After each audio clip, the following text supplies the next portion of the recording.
My name is Yuliya, and I'm an alcoholic. And I'm grateful, recovering alcoholic. I will never get recovered, but I'm always will be recovering, and I'm very blessed to live this lifestyle. And I'm very honored today to be able to share my story. And I was preparing and was making these cards, but probably not gonna go through them. Probably gonna go from the head as always. So let's see. My sobriety day is July 5th, 2010. So I just recently celebrated 14 years of being clean and sober, and I remember every day of that life of 14 years, because before it was such a blur. And I just wanted to say that from the very beginning, I love promises, and promises are true. And the first time when I came to realize that there is another way of living, and I was holding on to the don't give up 5 minutes before miracle happens. So I was born 50 years ago in Kazakhstan.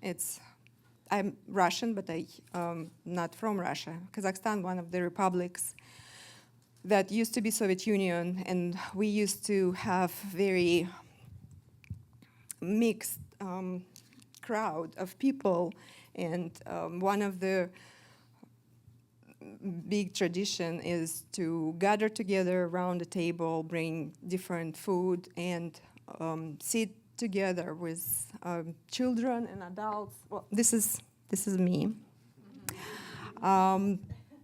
And this is me at 14 years old. I'm with my friends that were very close to me at that time. It's middle school and high school, and that's when I tried my first drink, and that's because it was learning behavior.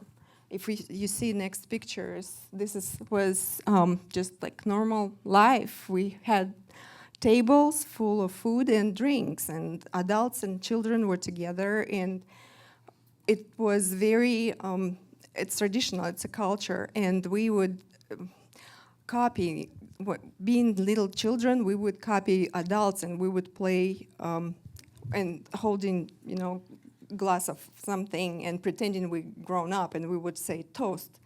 And in my country, you would have vodka, of course, all the time, and being sneaky, alcoholic, even though I didn't know I was, but I already was, I learned how to mix vodka with orange juice, and it didn't burn my mouth as bad. So I was loved by my parents. My both parents were always very close to me, and they are very important to me, and I put them through so much, and I can't believe I did, but I remember my first drink. So it was the very first time I got drunk, not the first drink, got drunk, and I black out. It was my friend's brother's birthday, and we went outside, and there was wine and something else. I don't even know what kind of drinks, but I remember that I liked the taste, and I was drinking, and I was getting drunk, and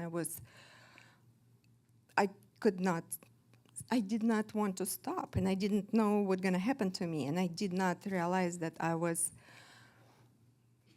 putting myself in a very dangerous and ridiculous situation. And even though it was my first time, I have glimpse of memory of that party, and I kissed the guy that I would never ever kiss, and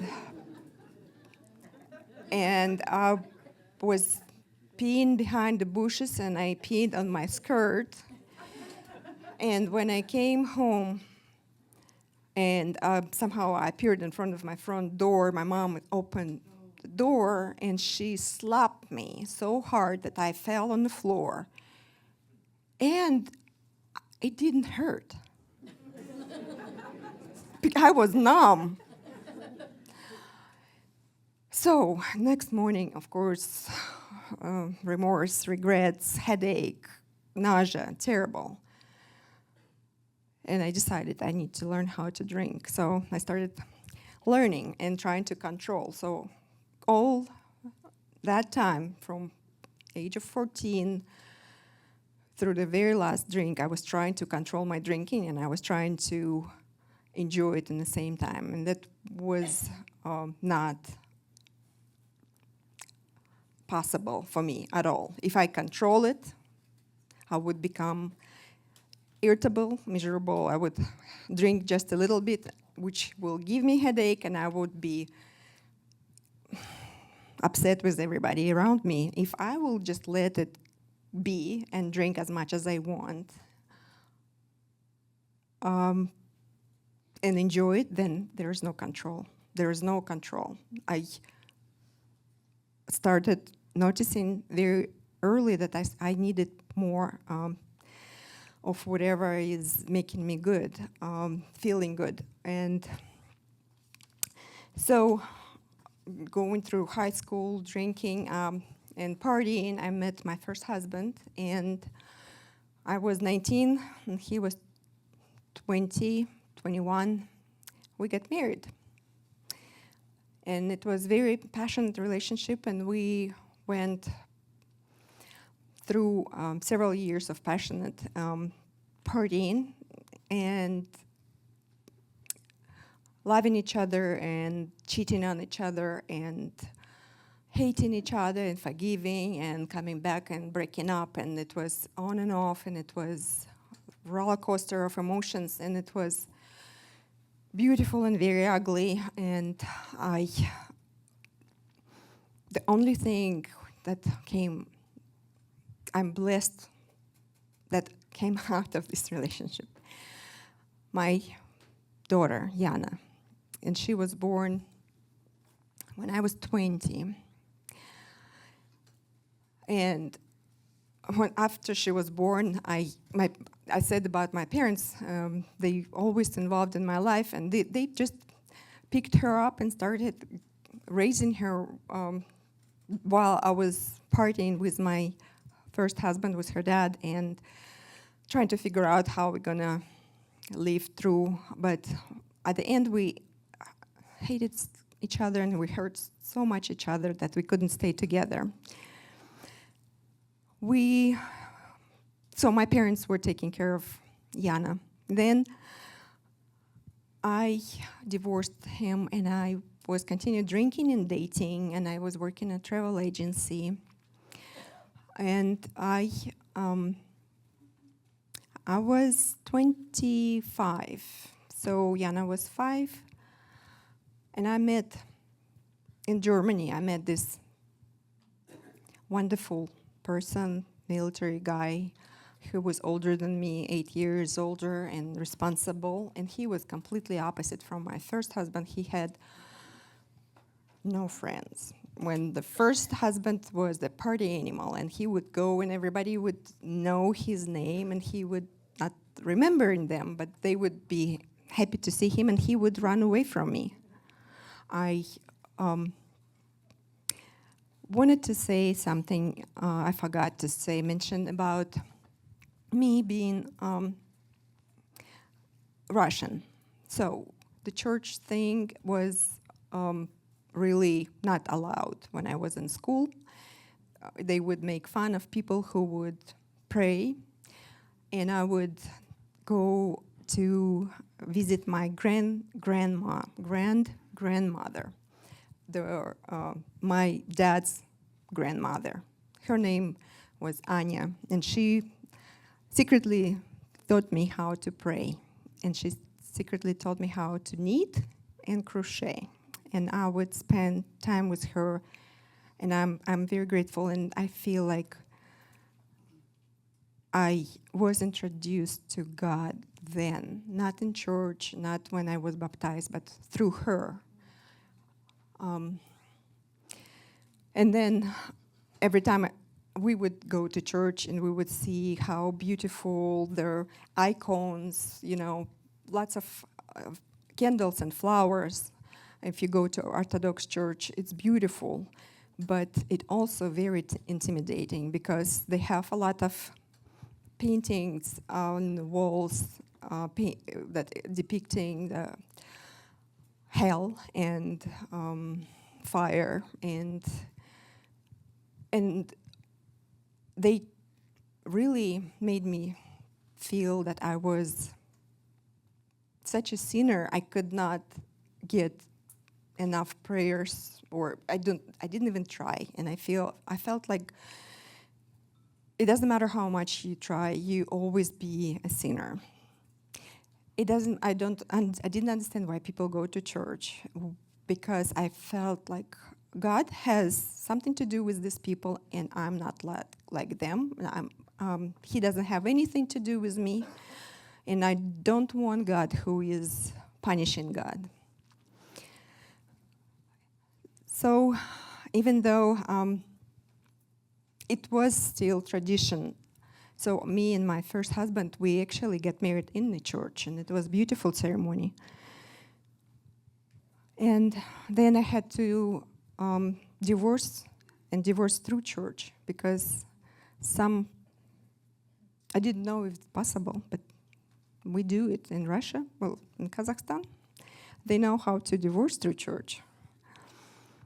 So I felt free, and I met another man, and when I met my second husband, I thought,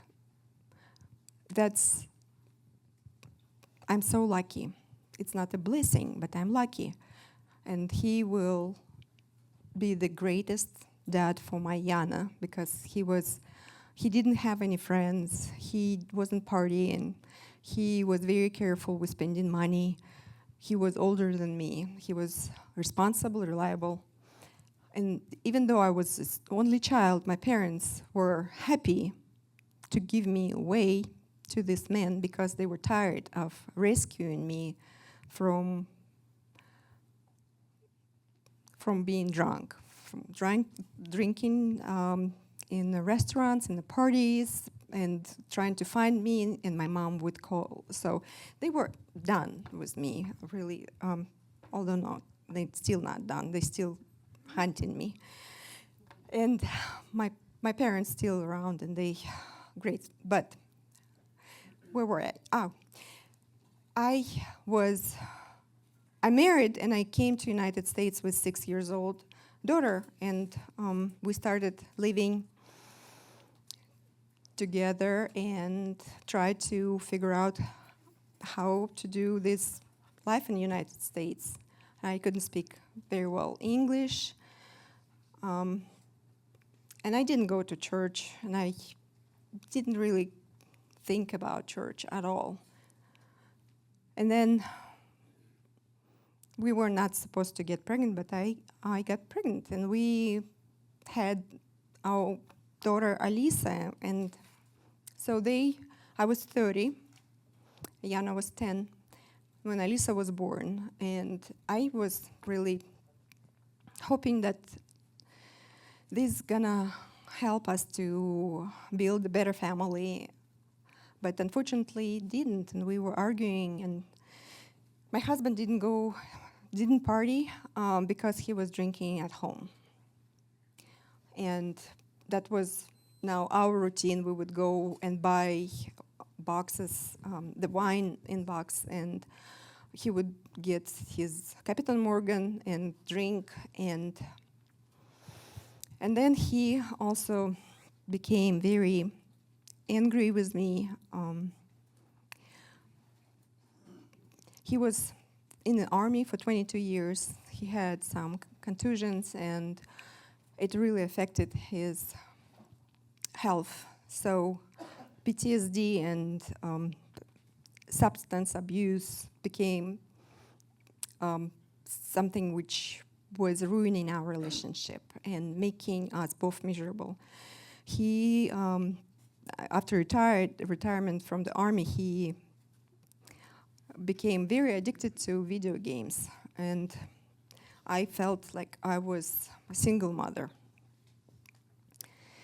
And I was continued drinking, and I never had DUI. I was drinking at home. I would drink at night, and I would call to the overseas, because here it was night and there was day. And I would talk to friends on the other end of the world, and I will then forget what I was saying. And that was very embarrassing. So blackouts were happening more often, and finally, I was working at the bank. I was living in a big house. I had 2 daughters and 2 dogs and handsome and strong husband. And then I also had my parents coming and living with us. Not with us, but they immigrated from Kazakhstan and they came to United States, but they could not stay under the same roof, and they both bought their own place here in Atlanta. And I was torn apart between my job and my kids and my house in Augusta and my parents in Atlanta. So I was traveling every day, every week, back and forth. And that was when Yana was 15, and she was left on her own and started experiencing with her own stuff. And I really didn't have idea. I didn't believe that she was doing something. Just like me, she learned how to lie and manipulate and how to hide. And I was going back and forth, and then I was driving drunk so many times. I cannot imagine why I wasn't stopped by police, never was arrested. I do not know why I never got in a car accident. I was blackout drunk driving between Atlanta and Augusta. And it scares me. Even I cannot believe it was happening. Right now, I'm feeling very vulnerable and emotional because this is my past that I was not going back for a long time. I didn't visit it for a long time. And to prepare for this storytelling, I had to go through my pictures and my posts on Facebook, and I cannot believe that I did what I did, and I cannot believe that I did not know that I was loved and blessed and cared through all this time. When I was climbing between the house and the balcony on the 5th floor, and I did not fall down. I do not know how. I was so drunk.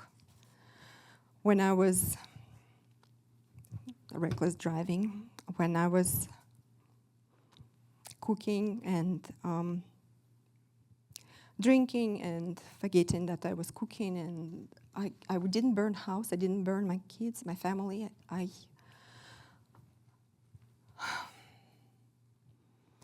And I could not stop because I could not stop. If I wasn't drinking, I was thinking about drinking. It was terrible. It was terrible because it was obsession that I did not want to admit I was having problem. And my rock bottom was when I was in one time looking at at myself and hating myself because I knew it's just getting worse and worse. And I knew that this is not what I want, and I didn't know how to stop it, and I didn't know how not to drink. And I really didn't want to kill myself, but I didn't want to leave. And I didn't want to die because I didn't want to make my family worry about me. I just wanted to disappear. And it was morning when I was drinking from the bottle in front of the mirror in the bathroom and looking at myself in the mirror and hating myself, and I couldn't believe that was me. So I did hit my knees, and I cried to God, please help take me, save me, do something about it. There is nothing I can do to finish it. I'm so powerless, I cannot even end it. I'm scared, I don't want to hurt anybody, there's no way out. And I was very gently introduced to AA, but before that, my daughter, Yana, she brought me to church. She started going to church herself, and she brought me to church, and Sunday morning, I'm standing with her and worshiping to the song, and I'm holding my breath because I stink. And I'm trying to don't breathe too hard so people do not notice that I stink like alcohol. And that was another awakening. And then there was a worship song that I don't remember what song it was, but it was something about standing on a rock and feeling supported, or I wish I remembered that song, but it was, I felt that I was very gently hugged by high power. I felt that I was loved, and I felt that I didn't have to be afraid to be punished. And that when I decided to get baptized again. And in 2010, in May, I got baptized in a church. I gave up my life to the care of God, not even knowing what it means, really. Because right after that, a few weeks later, I started going to AA. And I stopped drinking, but I was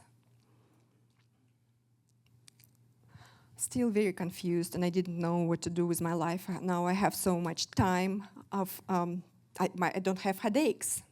I have so much energy. I remember everything. It was like, wow, what do I do? So I started to go into the gym, and I was going 3 times every day for 3 hours. I was doing Zumba and yoga and some kind of kickboxing and workouts, so that my muscles started hurting so bad. So I went to my first sober 4th of July to Atlanta with my parents. Instead of drinking, I was watching fireworks with Alisa near the Macy's. And then it was 3 hours driving 3 miles from the Lenox Mall because of traffic. And I was hurting, and I took muscle relaxer because I thought, I'm not drinking. But it did alter my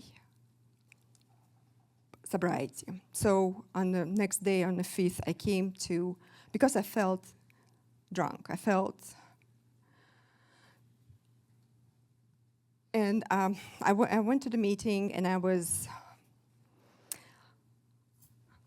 saying the last prayer when we holding hands and the Lord's Prayer. And even though they already passed the chips, I had to speak up, and I picked up my last white chip. I did a few times before. I just skipped that story. But this was my last white chip on the July 5th. And I still have it.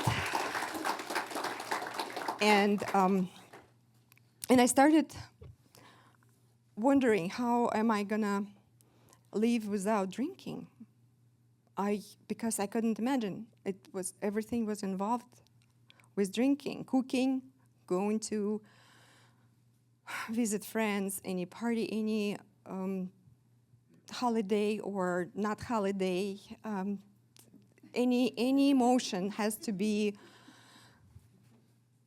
accompanied by some booze. So they told me that, even though I hate myself so much, they told me that God loves me, and they love me, and they give me so much hugs and coffee and cookies and unconditional love and attention, that I was blown away by generosity. And I wanted to tell a few points in my life when I was challenging God. I wanted to see His power. I wanted to have this proof, this burning bush. So I got myself in trouble, and I got arrested, being sober.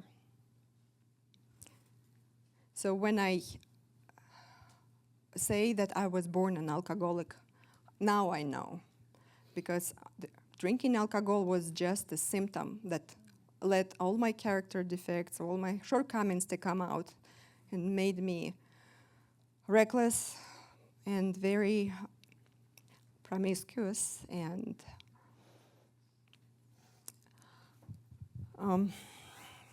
I thought I was pretty and sexy. I thought I was very brave, but I was arrogant and miserable. So when they arrested me, I had to go to the court, and I was sitting in the courtroom waiting for me to be called, and I was using this time of the waiting, sitting on the bench, and I was writing letter to higher power. And that's when I was doing my step 3, the third step of Alcoholic Anonymous, where I was giving myself to the higher power and care of Him. And I was so humbled, and I said, even though I am in the courtroom, that there's many people who know me looking at me. The people I used to work with, because I used to work at the bank in the federal court. And I don't know if I'm gonna be put in jail or not, but I sat there and I wrote this letter, and I gave my life and my will and my everything, my family, my health, my children, my future, my finances to the care of God, and I surrendered. And I felt relieved, because I felt that I don't have to worry about it anymore, because it is taken care of. And I did not realize that it was 2 hours. It felt like 15 minutes. I could not believe, I swear. I look at the clock, and it was 2 hours. And when I opened my eyes, and they called my name, and they told me that it's gonna be misdemeanor, and I have to pay the fee or the penalty, and so I met his power, and then I was fired from the job, and that was another blessing because I did not feel happy. I was accountant. I was sitting in a cubicle and texting my friends, I'm 100 days sober. And my manager called my name and said, you fired.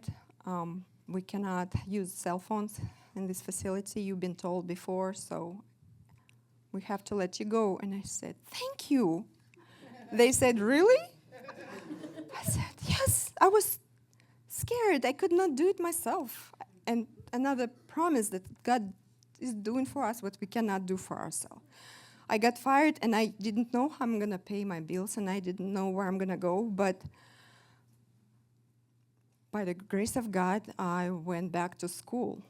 My parents were helping me with children while Yana went to college, and now it was me and Alisa, and I became a nurse. And I cannot believe that I'm living my dream. I'm living the life that I never even dreamed about, really. I'm so blessed with everything, and it's not that I'm happy all the time.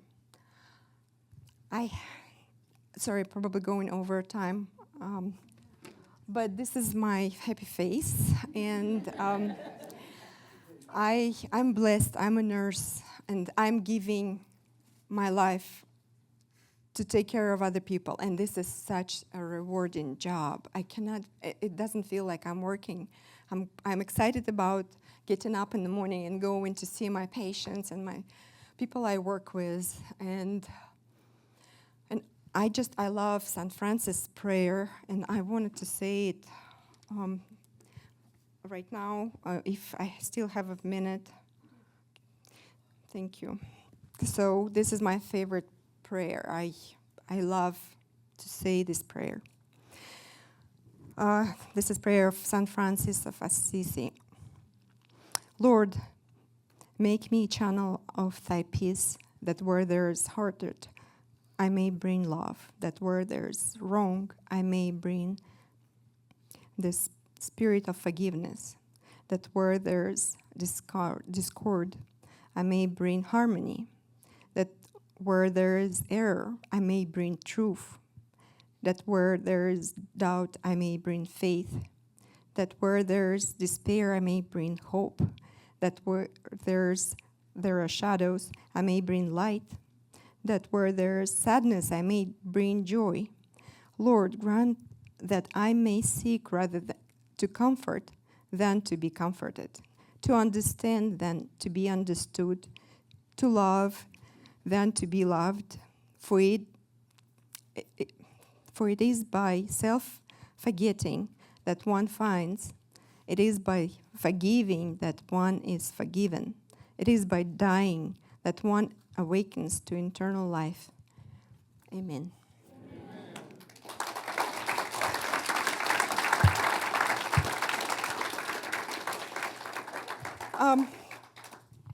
So yeah, that's it. And thank you so much for letting me share my story with you.